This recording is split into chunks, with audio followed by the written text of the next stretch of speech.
Okay, and for all of you who are highly motivated and enjoy Nearpod and learning new things like this, I wanted to show you a couple additional tools that you can use in Nearpod so that this presentation we created can actually turn into a full lesson. So, we'll click plus. We have content. I don't want content, I want activities. So I'm going to go to the activities tab. The first one I want to show you, fill in the blanks. I know a lot of you use close notes, so this is a very straightforward, easy way to do close notes, and it basically turns your notes into a drag and drop activity. So here you paste your text, right? So I'm just going to grab some text. You can grab a reading, a paragraph, whatever you have in your Google Drive. Here I have some instructions on how to make green screen images. So I'm just going to copy that. I'll go back here and I'm going to paste it there. Okay? So this is the text that the students will get. And you know, if you don't like how that looks, maybe blue is a prettier color. Nah, that's not great. How about green? There we go. All right, then you click next, and then the next thing you do is you pick the words that the students have to supply. So I'll take out Safari and see it appears there on the left. I'll pick out this.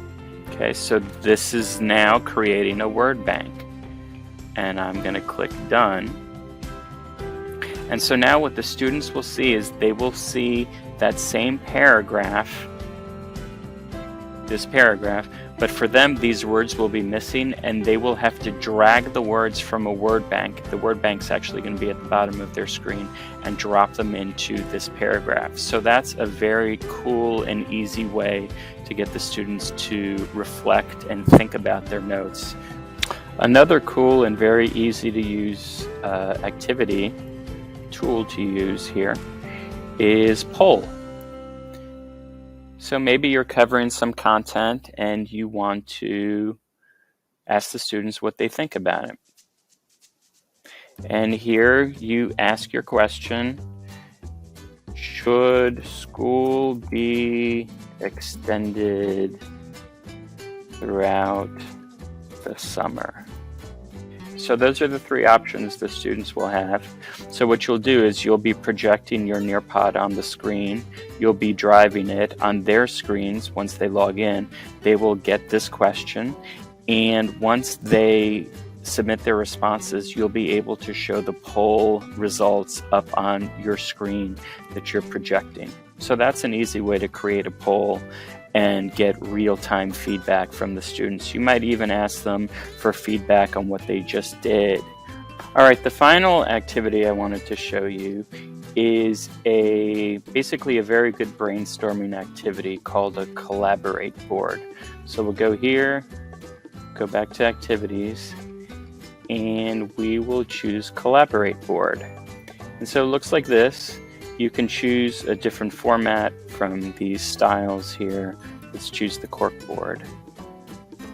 And here where there's a topic, typically what I would do, you can add a picture if you like, but what I would do is I would pose a question there. So let's see. And as you can see here, what will happen is students will be given this prompt, and then they will type a response, and you'll be projecting your screen on the projector, or on the board with the projector, and their little post-its will pop up for everyone to see.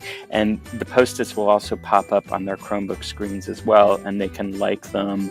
So that's really all there is to that. If I open it again, I can edit it.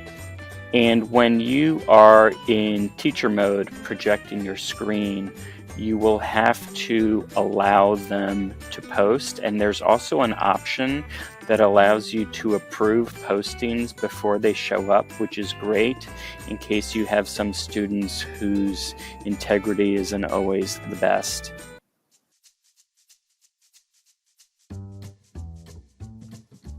I wanted to take a moment to show you how to preview a Nearpod lesson before you give it to the students.